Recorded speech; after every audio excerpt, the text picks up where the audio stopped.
They called it victory. But across 2,000 years of warfare, victory has always demanded one public ritual: the violation and execution of women. Not out of lust, but out of law. From Rome to Nanking, from Berlin to Rwanda, commanders wrote it into strategy. Break the body, broadcast the message. Because when you destroy a woman in public, you don't just kill a person, you erase a people. That was the logic. That was the doctrine. The chronicles call it chaos, the archives call it command. If you value the record, subscribe.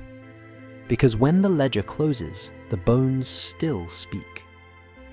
Public rape and execution weren't accidents of war, they were signatures of control. Every empire, every army that sought to rule, eventually discovered the same formula. If you want to end resistance, you must humiliate it where everyone can see. Pain in private inspires pity. Pain in public teaches obedience. The Romans wrote this openly. In Livy's chronicles, the rape of the Sabine women wasn't a crime, it was a founding myth. The young state of Rome kidnapped, violated, and then absorbed the daughters of its enemies. Their bodies became treaties. Their children became Roman citizens. It was policy disguised as passion. And it worked. Rome expanded not just through legions, but through lineage. 2,000 years later, in December 1937, Japanese officers marched into Nanking with cameras hanging from their necks. What they did next followed the same pattern: public violation, public execution, public silence. Soldiers were ordered to take turns, to photograph, to display. It wasn't the chaos of men losing control. It was the precision of men following orders. The photographs still exist. Men smiling beside mutilated bodies. Crowds forced to watch. Executions staged like theatre.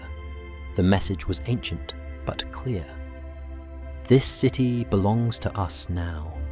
Your women are our flag. And the terrifying truth is this: the act was never about sex. It was about spectacle. A woman's body became a battlefield, a stage, a warning. By destroying her in public, armies could destroy the idea of resistance itself. That's why the same ritual reappears across every century. In medieval Europe, they called it cleansing. In Berlin, 1945, they called it revenge. In Rwanda and Bosnia, they called it ethnic purification. Different languages, same mathematics of terror. Each era invented new justifications, but the doctrine remained unchanged. Domination isn't complete until it's witnessed. That's why they didn't hide it. They displayed it. They turned murder into message, horror into hierarchy.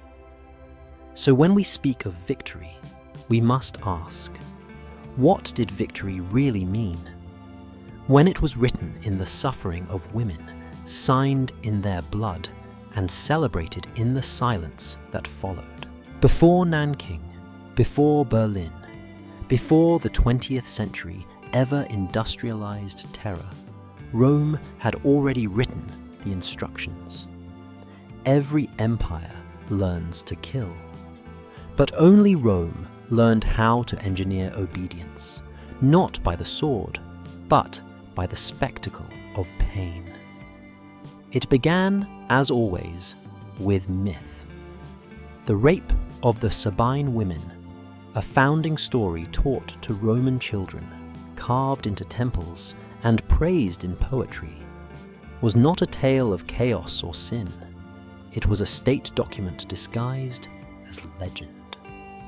Livy, one of Rome's most revered historians, records the event with bureaucratic precision. At a given signal, the young Romans rushed to seize the daughters of their neighbours. Not passion, not impulse, a signal. That word changes everything. It means coordination, authorization, and operation. Rome's founders had discovered something that every general after them would imitate: that public violation could unify one people by erasing another. The Sabine women's bodies became instruments of state formation. Their forced marriages bound warring tribes into one genetic and legal structure. Roman citizenship built from violence. The message was clear. Even reproduction was now subject to the Senate's command. Rome didn't invent rape, but it was the first civilization to codify it into policy, to turn violation into administration. It wasn't lust, it was logistics. In Rome, every act of violence had paperwork. Captured women were listed as spolia humana, human spoils. Their market price varied. Noble women were kept for political marriages, others auctioned or branded as slaves. Every scar could be taxed. Every child born of conquest could be counted. In this way, the empire turned suffering into record. Pain became part of the economy. Even the language betrayed the system. Violatio in Latin didn't mean rape as moral transgression. It meant infringement of ownership. To violate was to take what belonged to another, not a crime of desire, but of property. That distinction matters because it reveals how Rome thought. A woman's body wasn't hers. It was a vessel of lineage, property of her father, her husband, or her conqueror.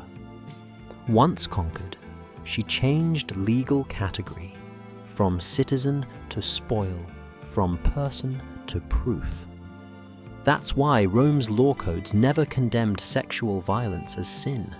They treated it as damage to a man's property. A husband could sue another man for violating his wife, not for her trauma, but for his loss of honor. Even purity had a price. Over centuries, Rome elevated this logic into military doctrine. In conquered territories, Gaul, Judea, Britannia, Roman legions received orders not only to kill, but to demonstrate supremacy. That phrase appears in surviving campaign documents. It meant public acts of humiliation, designed to make survivors witnesses of submission.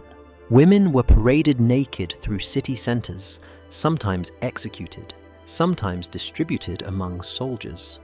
To the Roman mind, this was not atrocity. It was theater. The more public the act, the stronger the message. Resistance will breed extinction. Livy wrote that Rome was founded on virtus, masculine virtue expressed through domination. That word virtus came from vir, man. To be virtuous was to conquer. And the woman's role in this equation was simple: to be conquered and absorbed.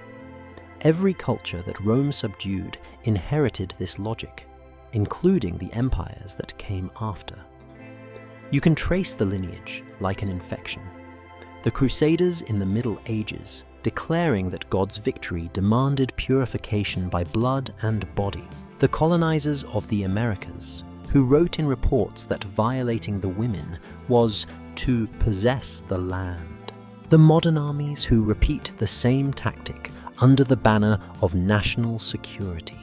They all follow Rome's arithmetic. Pain equals proof, and proof equals power. To understand Rome's brilliance and its horror, you must see the psychological machinery behind it. The Romans didn't only want to defeat enemies, they wanted to erase the idea of opposition. When a community saw its women publicly humiliated, its men executed or enslaved, its children reclassified as Roman, rebellion became not just impossible, but meaningless. This is why ancient writers described the aftermath of conquest as Pax Romana, Roman peace. But peace in this sense meant total silence. It was not the absence of war, but the absence of identity. The empire didn't burn temples because it hated foreign gods. It replaced them with statues of Roman mothers, fertility repurposed as propaganda. And every time a new province was absorbed, Roman artists and poets celebrated it as rebirth. But whose rebirth was it? The women's names disappeared. The conqueror's name endured. When Japanese officers in 1937 photographed the women of Nanking before killing them, they were reenacting an ancient drama first staged on Roman soil. Public violation, forced pregnancy, public execution. The same sequence, perfected through millennia. Because that's how power works. It doesn't just learn from the past, it institutionalizes it. Rome may have fallen in 476 AD, but its doctrines of domination survived, rewritten in every language of empire that followed. And here lies the question that haunts every archive. When does civilization end? And when does it simply change its vocabulary? Rome didn't just conquer people, it conquered memory. And nowhere was this more deliberate or more devastating than in its treatment of women. When Rome seized a new province, it didn't simply demand tribute or soldiers. It demanded reproduction. In the empire's logic, you couldn't truly dominate a nation until its children carried your blood. That's why conquest wasn't finished when the battles ended. It continued in the bedrooms, in the wombs, and in the laws. Rome understood that war wasn't about killing. It was about continuity. If you control who gives birth, you control who exists next. Historians often describe this as assimilation, but the truth is darker. It was biological colonization. And Rome turned it into science. In the archives of the empire's census records, fragments carved on marble, inked on papyrus, we find women listed by fertility, not identity. Fit to bear, taken for childbearing. Those were bureaucratic categories. They appear beside tax rolls, land deeds, livestock inventories. A woman's womb became a line item in the imperial ledger.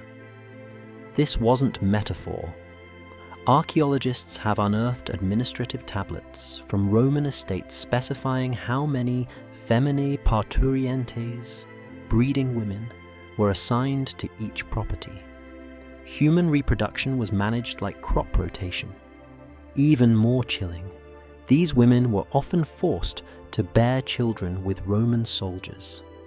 The offspring were registered as noti Romani, half Roman bastards, and raised in state-controlled orphanages.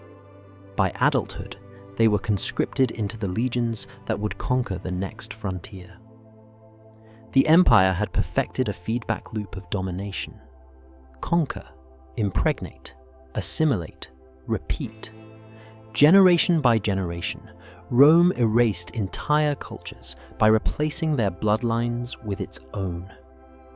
This system wasn't merely economic or demographic, it was psychological warfare on a civilizational scale.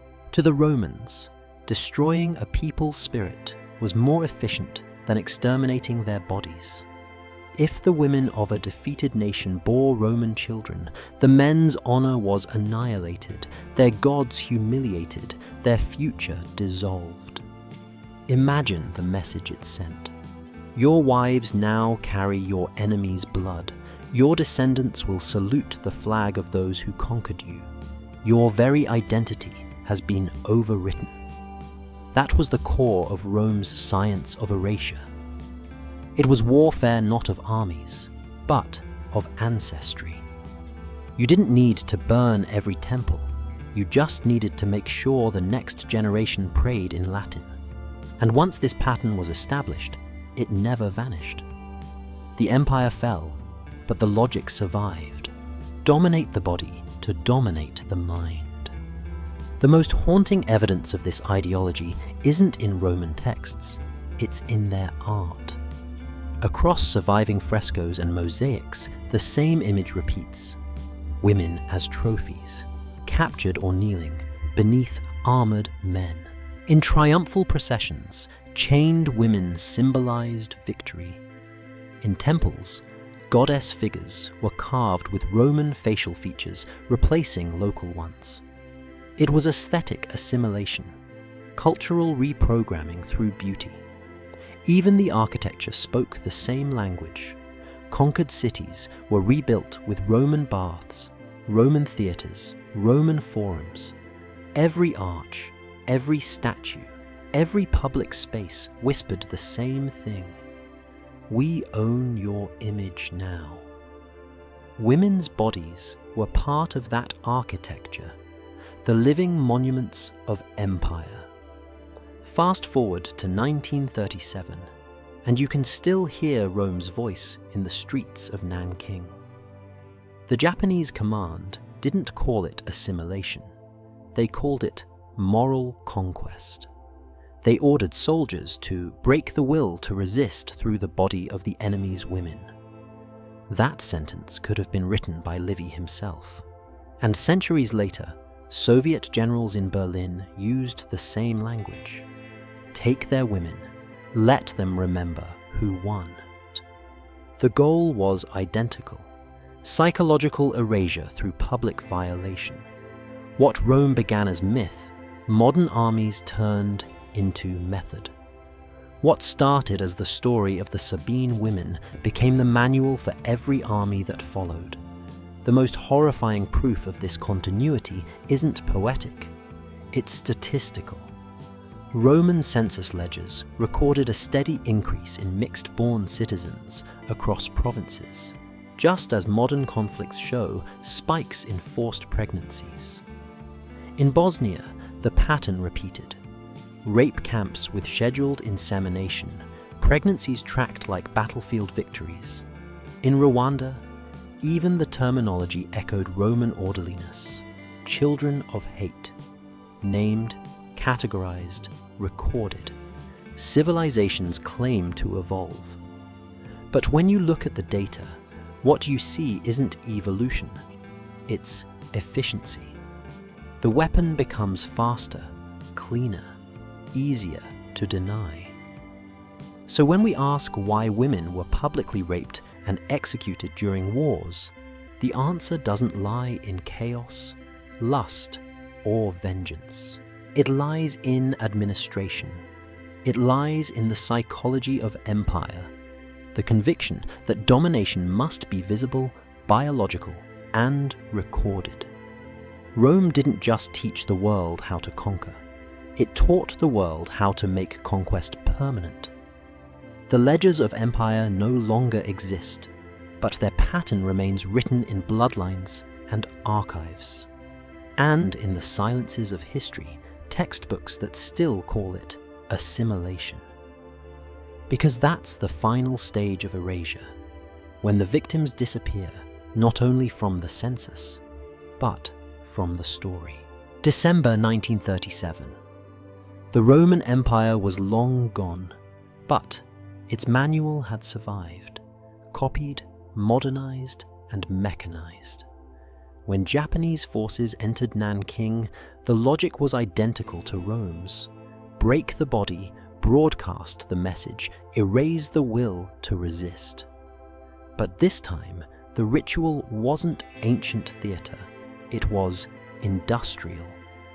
The Japanese officers didn't hide their crimes, they documented them. Photographs, diaries, and military reports still exist. Soldiers lined up by the hundreds, waiting for their turn. Officers carried cameras.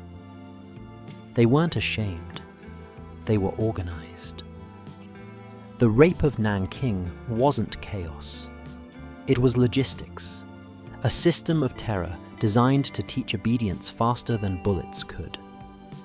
In surviving documents from the Japanese Imperial Army, certain orders appear again and again. Demonstrate dominance. Break morale. Public discipline of captured women. These were military objectives, not random atrocities. The command structure knew exactly what it was authorizing. Between December 1937 and February 1938, estimates range from 20,000 to 80,000 women assaulted, from children of 6 to elders of 80. The pattern is chillingly bureaucratic. Capture zones divided by district. Officers assigned discipline duties. Photographic units recording operations. The archives even show how film reels were sent to Tokyo for analysis of troop morale. Rome had its amphitheaters. Nanking had cameras. The spectacle of domination had simply changed its stage. The purpose was not merely violence. It was display. Women were assaulted not in secret, but in the open streets, on bridges, in schoolyards. Their bodies were left exposed, arranged, photographed. Civilians were forced to witness. This was psychological warfare in its purest form, the weaponization of visibility. In one diary entry, German businessman John Raber wrote, "The horror is indescribable. Bodies pile in the streets as warnings. The screams last all night." That word, warnings, captures the essence. Each mutilated body was a message, each street a bulletin board of terror. The Japanese command understood what Rome had discovered, that power works best when it is seen, not hidden. For 6 weeks, Nanking became a theatre of annihilation. Executions were staged beside rivers and walls. Photographs show soldiers posing next to corpses, grinning, not because they were monsters born of madness, but because the act had been transformed into ceremony. Every rape, every killing was part of the same script: humiliate, display, silence. And in that silence, authority grows. The world still prefers to believe Nanking was an explosion of rage, a breakdown of order, but the documents contradict that. The Japanese military had prepared for psychological conquest. One report refers to the spirit of Rome, a phrase used in military lectures by officers who studied European history. To them, Rome wasn't ancient, it was precedent. What Rome called virtus, they called discipline. What Rome called spectacle, they called public example. The meaning was unchanged: conquest through humiliation. The violence was so structured that Allied prosecutors later compared the occupation to an industrial process. Orders moved down the chain of command. The suffering moved upward as proof of obedience. Just as Roman soldiers were rewarded with spoils, Japanese troops received promotions, food rations, or leave passes for maintaining discipline. Even the numbers tell a story. The army destroyed roughly a third of Nanking's population, while filming its own progress, as if destruction itself was a performance metric. Terror had an economy. Looted goods were tallied, jewelry melted into bars, and even women's clothing was itemized in inventory sheets. Every crime was measured, categorized, and archived. Just like Rome had taxed its cruelty, Nanking accounted for its violence. In the words of historian Iris Chang, the rape of Nanking was not an outburst of soldiers. It was the cost of conquest, calculated and paid in flesh. That sentence could have described any Roman campaign, The same economy of suffering, the conversion of bodies into statistics, was alive again, wrapped in modern uniforms. What made Nanking different from ancient precedents wasn't the brutality, it was the scale and efficiency. Photography turned horror into data. Paperwork turned sin into system. Each assault was proof of domination, each photograph evidence of control. The military tribunal later recovered more than 16,000 photographs from soldiers' personal albums. They posed beside victims as if next to hunting trophies, proof of rank, proof of victory. The weapon was no longer the sword, but the image itself. This was the perfection of Rome's blueprint, cruelty administered through paperwork and holiness replaced by hierarchy.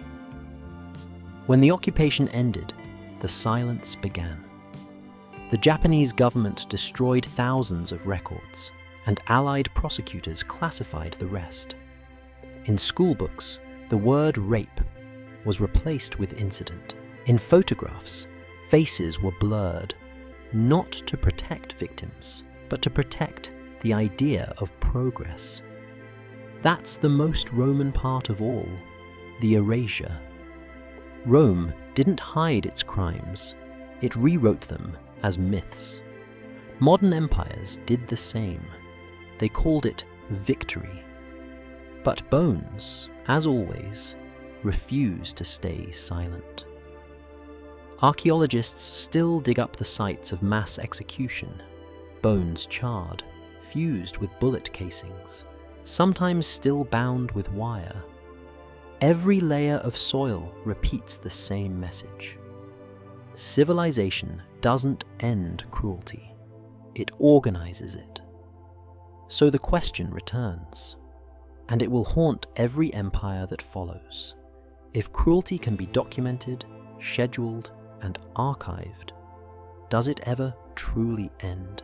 When the Allies entered Berlin in 1945, the world expected liberation.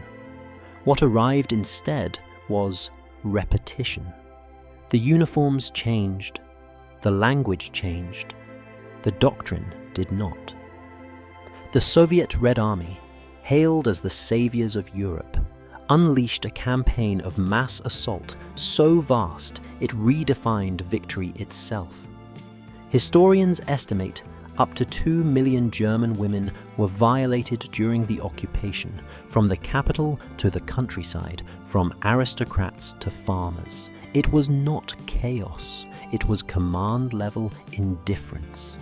The same empire that defeated fascism brought with it the logic of Rome and the precision of Nanking. Humiliate the conquered, mark the territory, prove supremacy through bodies. In the ruins of Berlin, women hid in cellars, stairwells, and church crypts. They wrote desperate notes in lipstick on walls. I am human, don't hurt me. Some carried razor blades to cut their wrists if soldiers broke in. The Red Army didn't need orders to begin. They had centuries of precedent whispering behind them. British historian Anthony Beevor uncovered the Soviet military archives decades later. The documents were meticulous. Medical units recorded abortions, hospital treatments, venereal infections. Commanders knew. Some tried to stop it, but were overruled. From May 1945 to spring 1946, Berlin hospitals performed over 100,000 abortion procedures. Not clandestine, official. The system treated mass rape not as a crime, but as an inevitable byproduct of victory. One Soviet report used the phrase moral retribution. Retribution, the same justification Rome used after a rebellion, the same word Nanking officers used in their diaries. The empire always claims moral authority, even when it commits its own crimes. The Allied narrative demanded heroes. So this part of history was buried under medals and parades.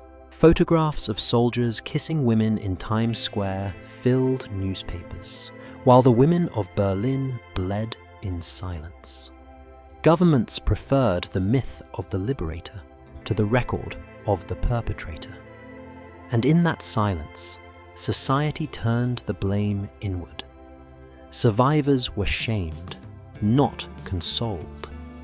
German women who spoke about what happened were accused of provoking their attackers. Those who became pregnant were ostracized, their children labeled Russenkinder, Russian children. The fathers had no names, only ranks. For many women, survival meant silence. They went to work. They raised the children. But their trauma became a ghost in Europe's post-war prosperity, unspoken, unacknowledged, unburied. The logic wasn't Soviet alone. In France, Norway, and the Netherlands, another ritual unfolded, one that mirrored Rome's public purification. Women accused of fraternizing with German soldiers were dragged into streets by their own neighbors. Their heads were shaved, their clothes torn.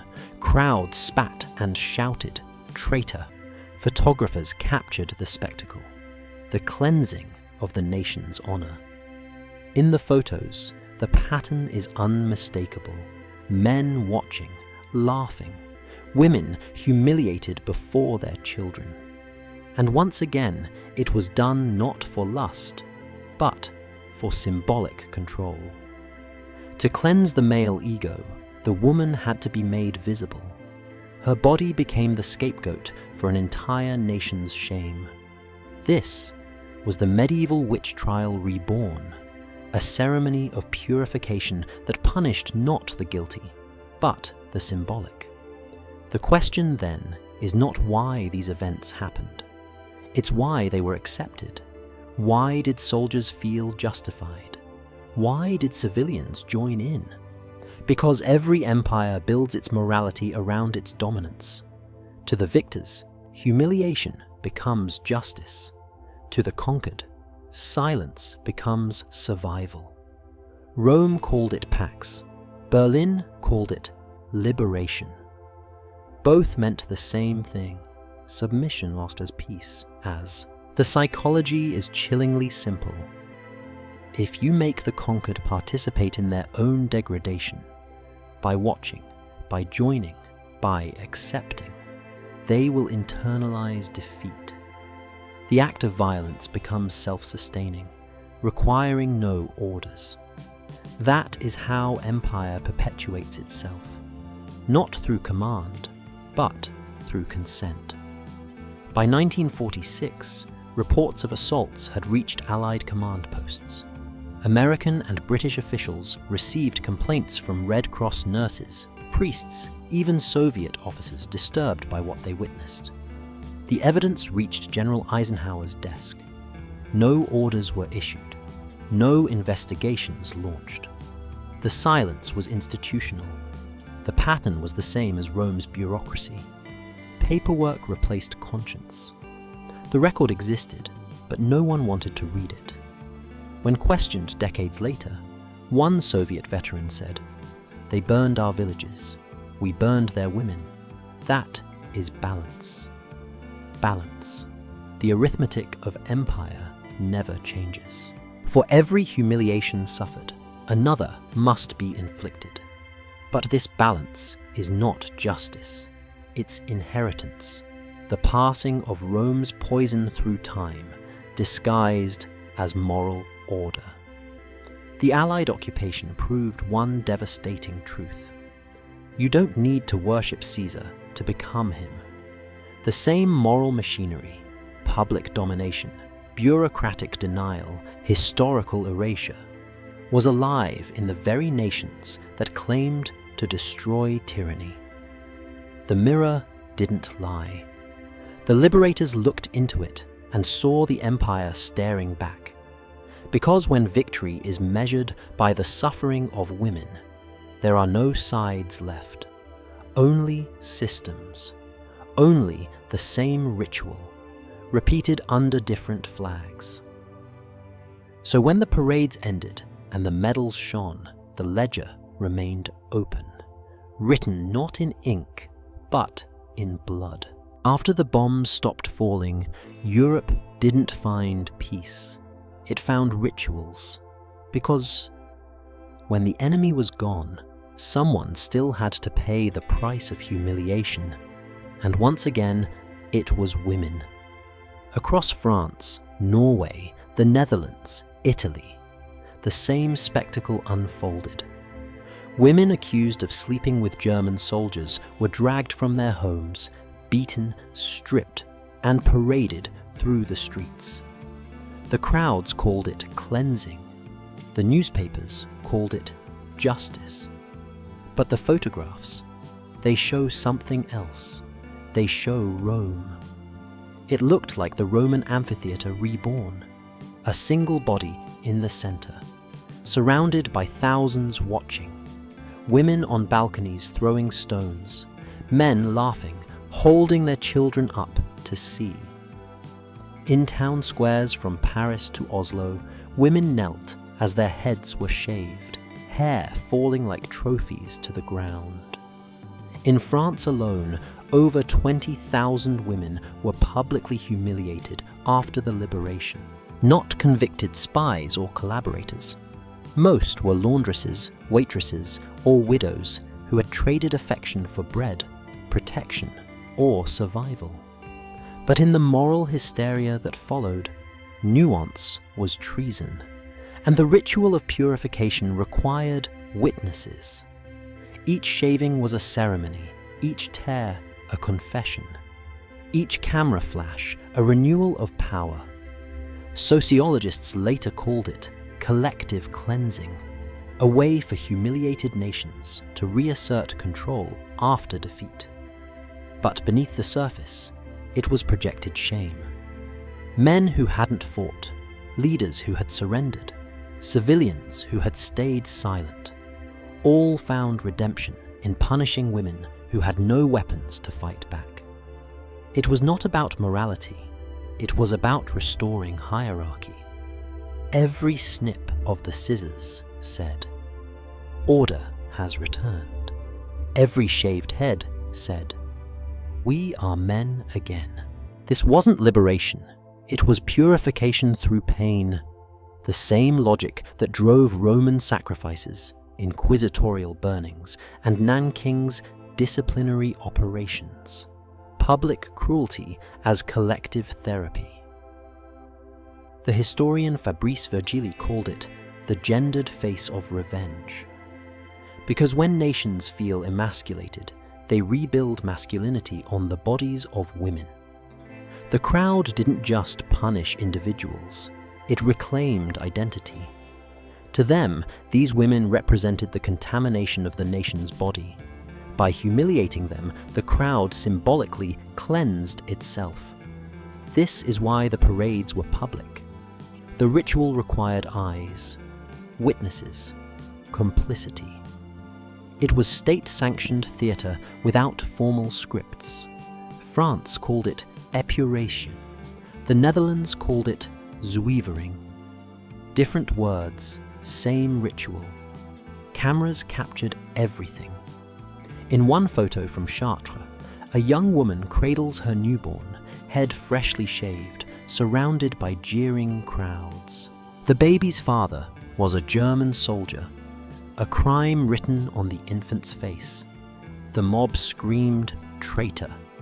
The photographer smiled. The photograph became national catharsis. Cruelty turned into patriotism. Psychologists describe shame as the most contagious emotion. It spreads, it seeks a host, it demands spectacle. In post-war Europe, shame became a virus, transferred from the defeated men to the exposed women. The Roman logic endured. In Rome, conquered men were spared, but their women paraded naked through the streets. In modern Europe, the men who lost the war reclaimed their manhood by reproducing that same image. A woman made to kneel, a crowd made to cheer, that was peace. Because peace, in the imperial sense, has always been visual, something you can see. A quiet society needs symbols to remind itself of who is in control. The shaved head became one such symbol, a public receipt that said, "Order has been paid for." The deeper tragedy is what followed. After the crowds dispersed, after the newspapers printed their headlines, the women returned home, ostracized, unemployable, invisible. Many killed themselves. Others vanished into convents or tried to rebuild lives under fake names. Their children grew up hearing whispers, "Child of shame." For decades, governments refused to acknowledge them. They didn't fit the myth of righteous victory. You can't build national pride on public cruelty, but you can bury it. And that's exactly what post-war Europe did. The ritual succeeded, not because it cleansed evil, but because it restored silence. Shame had done its work, and the crowd could sleep again. To dismiss these scenes as chaos is to miss their purpose. They were administrative performances. Local mayors, police officers, photographers, all participated. It wasn't spontaneous fury, it was permission. Just as Roman priests once presided over sacrificial rites, post-war authorities presided over civic humiliation. The law didn't forbid it, it absorbed it. No prosecutions, no reparations, no apologies. This is how empire survives defeat, by transforming moral collapse into ceremony. When the state itself becomes a stage, cruelty becomes sacred again. In every photograph, one detail repeats. The crowd looks proud. They believe they've reclaimed their dignity. But the image betrays them.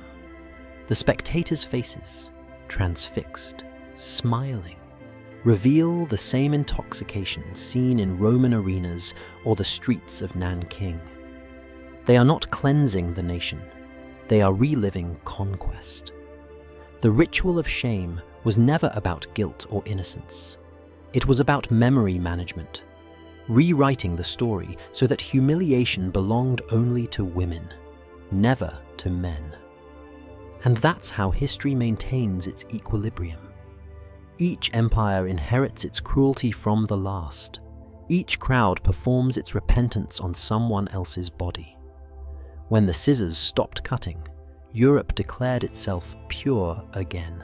But the silence that followed was not peace. It was continuity.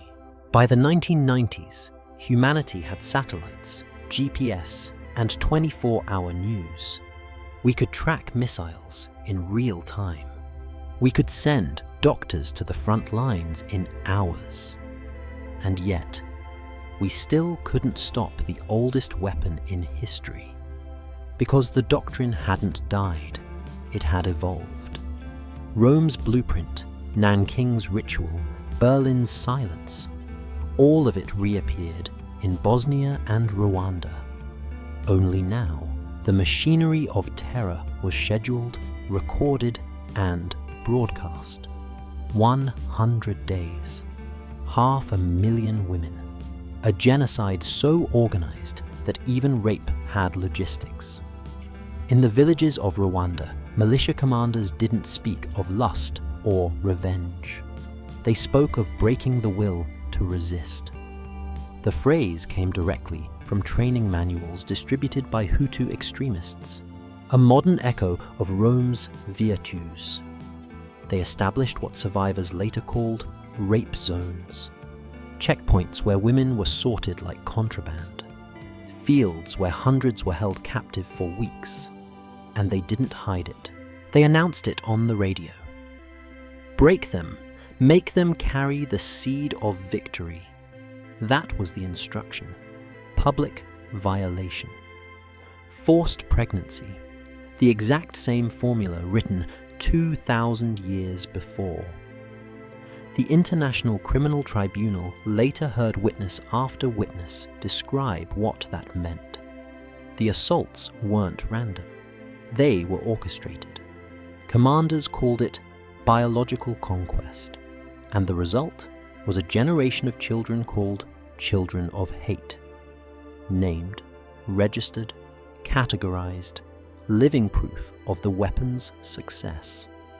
It was Rome's science of erasure, reborn with microphones and ledgers. At the same time, in the heart of Europe, another war rehearsed the same play. Serbian forces in Bosnia established what they themselves called rape camps. Not hidden basements. Not chaotic atrocities. Camps with guards, rosters, and medical supervision. Survivors described how women were selected by soldiers, lined up, and assaulted in shifts. Many were forced to carry pregnancies to term, an order justified as ethnic cleansing. Forensic evidence later confirmed everything. The camps had logbooks. Each woman had an assigned number, a pregnancy record, a timeline. Some were transferred to hospitals when labor began. Others disappeared entirely. The purpose wasn't sexual, it was genetic. To make the next generation impossible to hide, to mark every family, every lineage with the enemy's blood. One commander boasted to a journalist, "We plant the flag in the womb." That sentence could have been lifted straight from a Roman triumph. Tribunal prosecutors were stunned by the level of organization. It wasn't rage, it was paperwork. Logistics officers kept count of units serviced. Medical staff kept lists of pregnancies and abortions. Every act was quantified, like ammunition. And just as Rome used amphitheaters, the Balkan Wars used television. Local radio stations broadcast explicit descriptions of assaults, naming the victims, taunting survivors. The message: we own your future. This was no longer just warfare, it was information warfare. Terror transmitted through the airwaves. Psychological occupation made digital. The camera, once a tool of evidence, had become a weapon itself, ensuring the victim's pain would echo, ensuring fear would outlive the war. For the first time in history, an international court called this weapon by its true name. In 1998, the International Criminal Tribunal for Rwanda convicted Jean-Paul Akayesu, not for killing, but for genocide through sexual violence. It was the first legal recognition that rape, when systematic, is not a byproduct of war, it is war itself. But even in victory, the law could barely speak its own truth. The tribunal's transcripts use clinical language, acts of sexual violence, patterns of abuse. And the horror is buried under formality, sanitized for legality. The bones are still screaming, the paperwork whispers. These crimes didn't emerge from barbarism, they emerged from order, from hierarchy, bureaucracy, and discipline, the same qualities that define civilization. Bosnia and Rwanda weren't breakdowns of society, they were the mirror of society's deepest logic. If dominance must be proven, then bodies must bear the evidence. That's the unbroken thread. From Roman virtues to Nanking's discipline to Rwanda's moral conquest. 3 words, 1 doctrine, control through reproduction. The technology changed, from spear to radio, from amphitheater to broadcast. But the moral math stayed constant. Public violation multiplied by silence equals obedience. Today, the survivors are the last witnesses of this continuity. Their testimonies fill hundreds of hours of court recordings, voices trembling, faces blurred. Yet, Their words expose what every empire tries to hide, that modernity didn't abolish Rome, it digitized it. The same formulas appear in military handbooks under new terms: psychological degradation, morale suppression, social destabilization. It's the same weapon, translated into policy language. 2,000 years after Livy, the same sentence remains true. At a given signal, the young men rushed to seize the daughters of their neighbors. Only now, the signal comes through radio static, and the neighbors are nations. The tribunal called it justice. The world called it progress. But the truth is simpler and far more ancient. The weapon of public violation never disappeared. It only learned to hide behind uniforms, acronyms, and laws. Because the greatest continuity in history isn't civilization, it's cruelty, refined, recorded, and renamed. By the 21st century, the world believed it had finally civilized war. We had international courts, human rights treaties, and cameras on every battlefield. But the weapon didn't vanish. It adapted. It learned to wear the mask of policy, training, and psychological operations. Because when you bureaucratize morality, cruelty doesn't disappear. It becomes protocol. The United States military calls it PSYOPs, psychological operations. Its manuals talk about shaping perception, lowering morale, eroding the will to resist. The words sound clean, professional, sanitized, but the mechanism is ancient. Control the body to control the mind. In declassified documents from Southeast Asia and Central America, local militias trained by foreign powers used identical strategies. Villages suspected of harboring rebels weren't just bombed. Their women were publicly violated, their bodies left visible, their names whispered across radio stations. It was never random. It was message discipline. The choreography of terror. A body becomes a billboard. A scream becomes a broadcast. Every empire, ancient or modern, reaches the same conclusion. Pain is the most efficient propaganda. The 20th century industrialized death. The 21st commodified pain. Now, war crimes don't just happen. They circulate. Images of victims become content. Their suffering feeds political algorithms, news cycles, and social media outrage. Cruelty becomes currency. The spectacle survives because it is profitable. Modern militaries understand this perfectly. They no longer need to display brutality in the open square. They can outsource it to private contractors, militias, or unofficial partners. Each layer of distance adds plausible deniability, yet the effect remains identical. The terror is public, but the perpetrators are hidden. Rome branded slaves with FVG, fugitiva, runaway. Now the branding happens online. Faces of victims circulate endlessly, stripped of agency, turned into warnings. The medium changes. The message doesn't. Here lies the darkest irony. We live in an age obsessed with human rights, documentation, and transparency. But every new report, every tribunal, every carefully worded condemnation also helps the system survive. Empathy has been mechanized.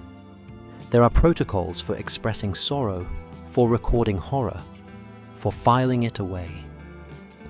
Pain becomes paperwork again. When the International Criminal Court prosecutes a war crime, it uses the same tools Rome used to legitimize violence. Procedure, precedent, hierarchy.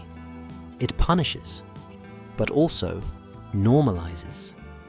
It condemns, but also catalogues. The act of documenting suffering becomes a ritual of control in itself. This is not a failure of morality, it's the perfection of empire. Cruelty that can be managed is cruelty that can continue. In 2023, reports from Ukraine, Sudan, Ethiopia, and Myanmar all described the same pattern: public violation, forced pregnancy, deliberate exposure. Journalists called it atrocity. Analysts called it information warfare. But the structure is 2,000 years old. The difference now is speed. A single assault can reach millions in hours. The digital crowd becomes the new forum. Every repost, every share, every outrage is part of the ritual, the collective reenactment of power through spectacle. Victims are seen, but not heard. Their visibility replaces their agency. We witness, we mourn, we move on. And in that rhythm, the ancient cycle continues.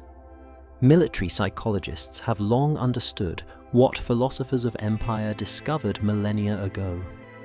Terror doesn't need to be total. It just needs to be public. One act, seen by thousands, can subdue millions.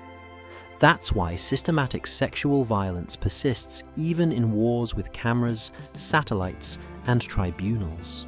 Because it still works.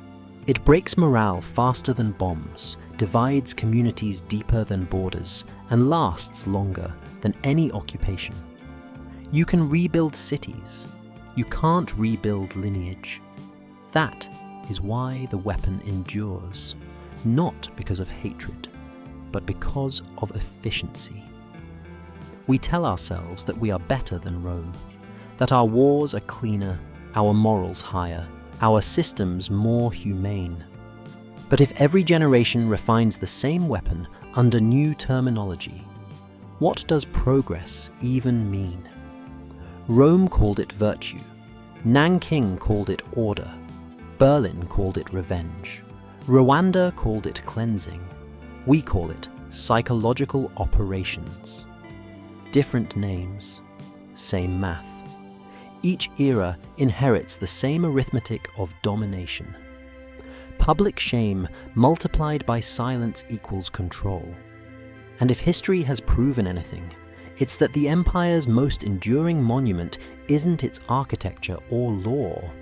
It's the efficiency with which it turns human bodies into messages.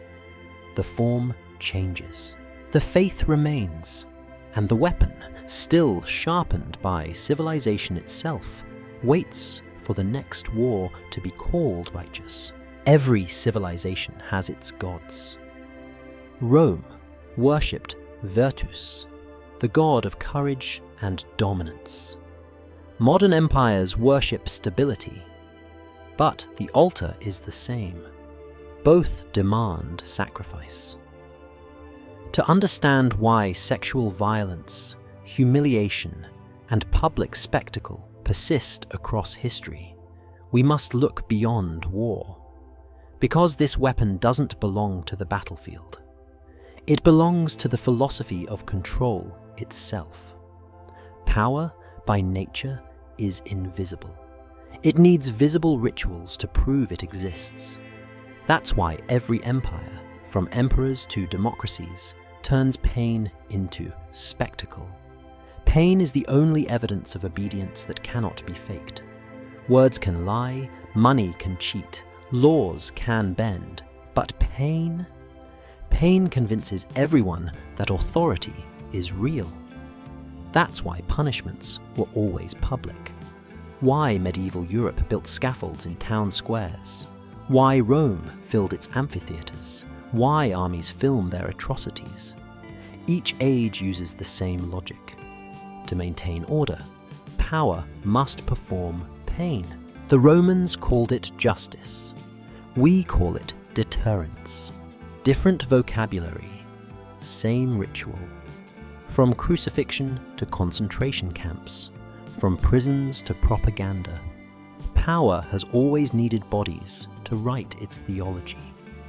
Each scar is a text, each execution a sermon.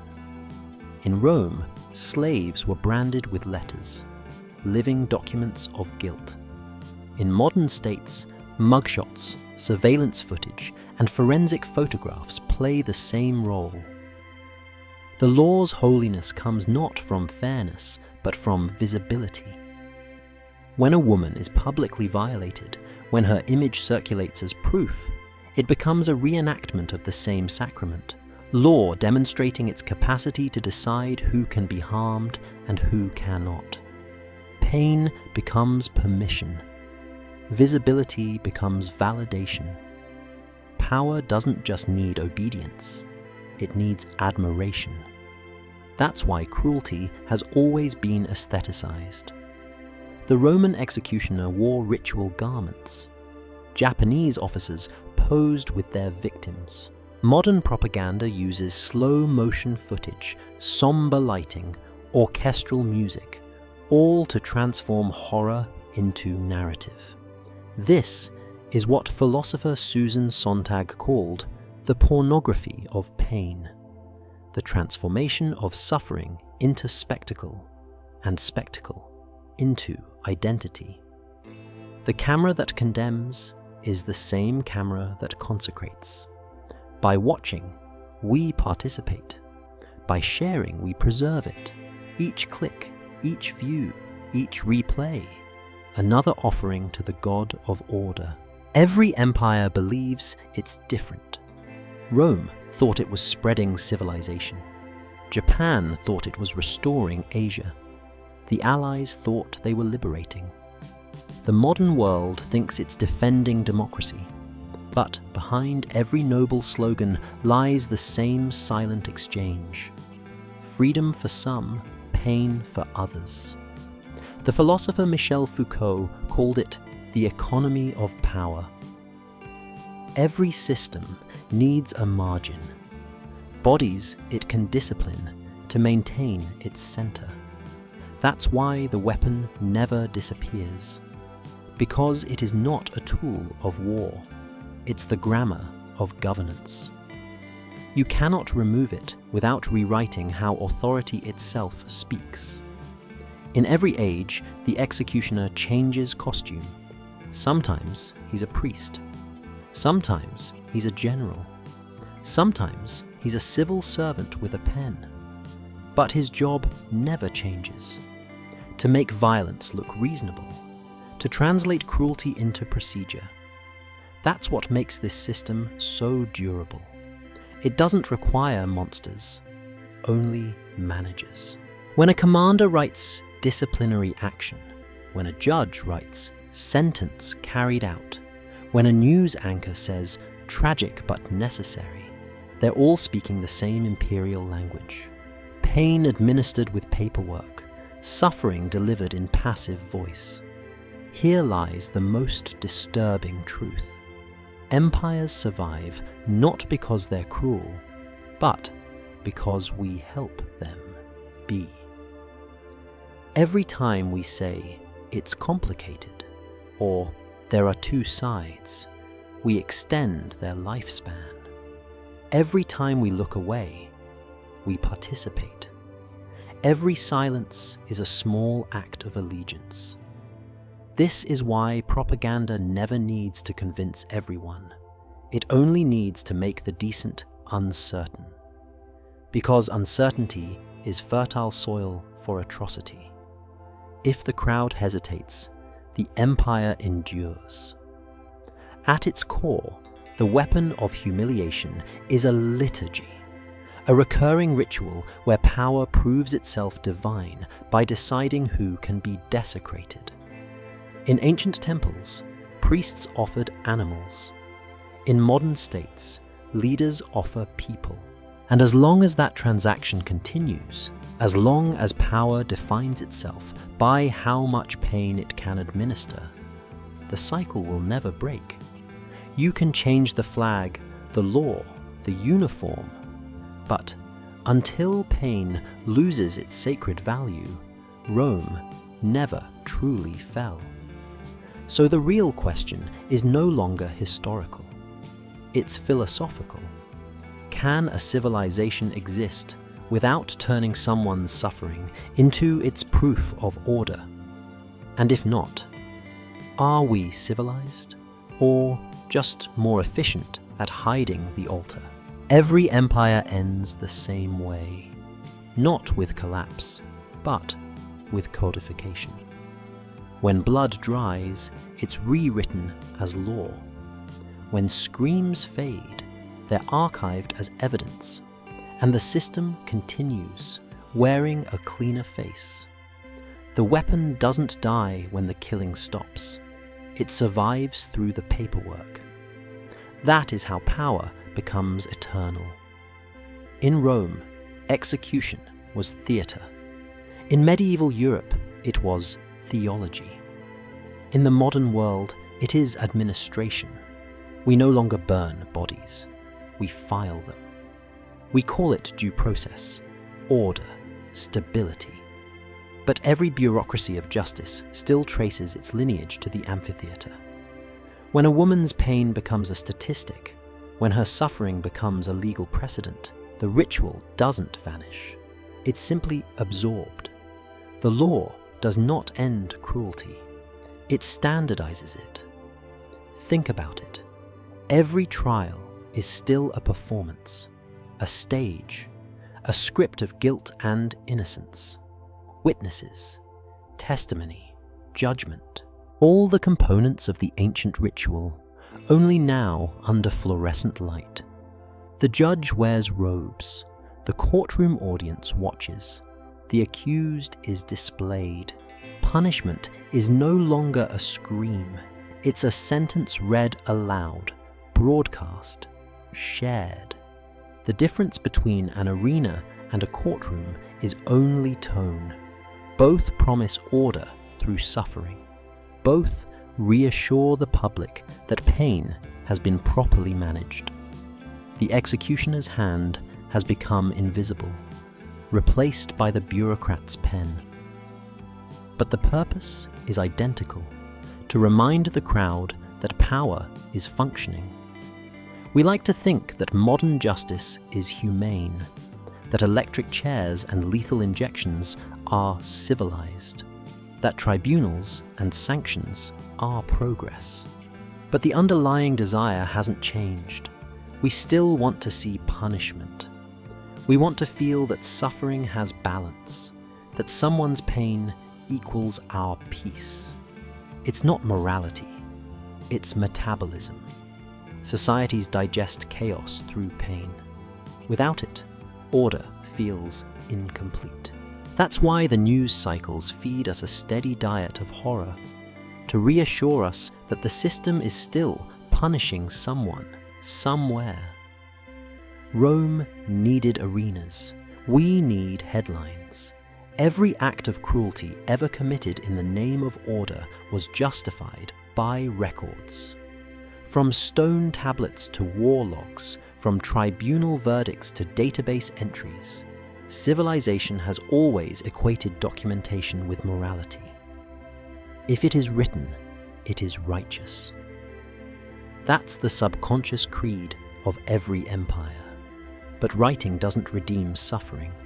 It preserves it. It domesticates it. Pain becomes data.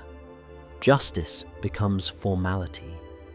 And humanity becomes a spreadsheet of consequences. The ledger is sacred not because it tells the truth, but because it allows society to stop looking at the wound. We often say that Rome fell. It didn't. It evolved into our systems, our bureaucracies, our definitions of order. The Roman Empire discovered something more powerful than conquest. Control that doesn't feel like control. A world where obedience is internalized, where submission is voluntary, where pain is processed through the polite machinery of legality. The amphitheater became the courthouse, the priest became the judge, the crowd became the public. The ritual, unchanged.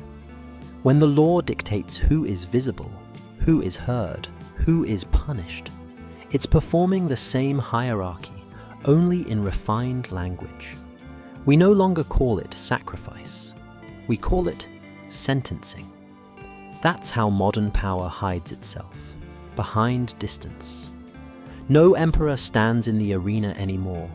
No general raises the sword. Now, it's a drone pilot, a policy analyst, a news anchor. Every layer of abstraction adds a layer of comfort. Distance turns horror into data, and data feels clean. But the logic remains identical. If pain proves order, then civilization still feeds on suffering. 2,000 years of documentation, reform, and progress, and still the same arithmetic. Power plus pain equals obedience. So maybe the true continuity of empire isn't geography or flag, it's faith. Faith that pain purifies, faith that law redeems, faith that civilization requires cruelty to survive. We don't crucify anymore, we classify. We don't execute in the square, we erase through silence. And the silence works. It keeps the system holy. Because as long as law continues to sanctify pain, Rome never ended. It simply learned to speak Latin through the mouth of justice. Empires fall, capitals burn, languages die, but the ground never forgets. Dig deep enough beneath any monument, and you'll find the same pattern. Bones arranged like footnotes, bodies buried in lines that match the shape of old borders. Archaeology doesn't study ruins, it studies receipts. And those receipts tell us what the chronicles refused to write, that civilization has always been built upon organized suffering, itemized, audited, and quietly buried. When archaeologists excavated the ruins of Herculaneum, they found 300 skeletons huddled in the boathouses by the sea, mothers holding children, slaves clinging to their masters. Their death wasn't random, it was recorded in posture. Each body told a story of hierarchy, even in its final breath. The same patterns emerge in every century. Mass graves in Bosnia mirror those in ancient Carthage. Victims of Nanking echo the burials of Rome's conquered tribes. The context changes. The geometry of cruelty remains identical. Every empire leaves behind 3 layers of evidence: its architecture, its law, and its bones. Only one tells the truth. For centuries, history was written by the victors. But archaeology speaks for the defeated. The soil keeps what the archives erase. At Pompeii, the graffiti carved by a slave reads, "I was here, I was human." In Rwanda, forensic teams uncovered mass pits labeled by soldiers as waste disposal. In both cases, bureaucracy met biology, and the earth became an accountant. The ground doesn't moralize. It tallies. It calculates. It shows that cruelty is not chaos, but policy fossilized in sediment. The archaeologist's brush becomes a moral act, sweeping away dust to reveal the system beneath. Because every bone unearthed is a document unsealed. Even now, as wars rage and propaganda floods our screens, the same choreography repeats. Bodies positioned for display, photographs labeled evidence. The same instinct that led Roman generals to parade captives naked through the forum drives modern states to broadcast their enemies' humiliation online. The theatre of power never closes. It just upgrades its lighting. We have turned atrocity into data visualization. We curate suffering like exhibits, drone footage, forensic scans, courtroom evidence projected on walls of glass. We call it awareness. But awareness without consequence is just another ritual of control. If we could translate what the soil remembers, it would read like an indictment. It would say, "Here lies a child who proved nothing but the efficiency of empire. Here lies a woman who carried the future until the state had decided she shouldn't. Here lies the proof that civilization and cruelty share the same coordinates. The dead do not speak, but their arrangement does. Every bone placed in a trench, every skull facing downward, every missing hand, a sentence in the grammar of violence. Archaeology doesn't resurrect the past, it cross-examines it. And in doing so, it puts us, the living, on trial.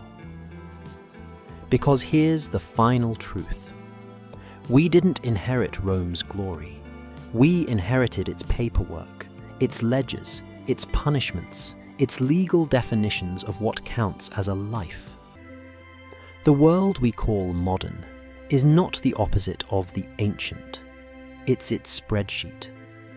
Every human right, every treaty, every law still carries the faint handwriting of empire beneath it. We like to believe progress means forgetting, but the earth doesn't forget. It keeps the version that governments redact. It remembers the missing names, the erased confessions, the hidden costs. History ends when memory fails. Archaeology begins when conscience returns. So when we dig into soil, into documents, into digital archives, we are not just uncovering what happened. We are excavating what power wanted us to forget. And the question that echoes through all those bones is this: if civilization keeps building itself on the same foundation of managed pain, if law keeps sanctifying the same rituals of obedience, if progress keeps erasing its victims and calling that mercy, then are we really moving forward, or just perfecting how we hide the bodies? 2,000 years, dozens of empires, millions of bodies, and yet one pattern: pain recorded, pain justified, pain forgotten, until someone digs it up again. That's the real cycle of civilization. We don't evolve beyond cruelty. We just rename it, ritualize it, and call it peace. From the Roman arena to the modern courtroom, from the battlefield to the newsfeed, every system of order has relied on one unspoken equation: control equal pain made public. The methods changed. Spikes became signatures, chains became contracts, crucifixions became codes of law, but the purpose stayed the same. Empires learned that you can control people longer through memory than through fear. So they built systems that don't just inflict pain, they archive it. We call that civilization. Every generation inherits its own version of silence. In ancient Rome, it was the silence of the crowd watching the condemned. In the 20th century, it was the silence of neighbors pretending not to hear. Today, it's the silence of the scroll. 1,000 images per day, each horror replaced by the next. Empires no longer need censors. They have algorithms. They don't burn books, they flood timelines. Forgetfulness has become efficient, and that is the final perfection of empire. When cruelty no longer shocks, only trends. We often say history repeats. It doesn't. It balances. Every act of horror leaves a residue of knowledge. Every buried truth waits for the next archaeologist, the next historian, the next citizen who refuses to look away. That's the real ledger. Not the one written by priests or soldiers, but the one kept by conscience. And if there is redemption for civilization, it won't come from courts or treaties, but from memory that refuses to close the file. Understanding this history isn't just an intellectual act, it's an inheritance. Once you know that cruelty was designed, legislated, and perfected, you can no longer call it chaos. You have to call it what it is, the architecture of obedience. And when you name it, you weaken it. That's why every power fears the historian, the archaeologist, the witness who refuses to forget. Because the moment truth becomes contagious, the ritual begins to crumble. So what happens now? When we've seen the archives, the bones, the laws, and the silence? When we know that civilization keeps its balance through managed pain? The question is no longer, why did they do it? It's, why do we still? If law, faith, and order all trace back to pain, can we build a world that defines itself without it? Or is suffering the secret tax we still pay for calling ourselves civilized? Somewhere beneath a quiet field, a skeleton lies curled beneath a layer of ash. No monument marks the spot. No scripture names her. But the bones remember. They remember the system that erased her name. They remember the empire that called her suffering holy. And one day, someone will find her. Brush away the dust. Write her back into the record. When that happens, Rome will finally fall. Because when the ledger closes, the bones still speak.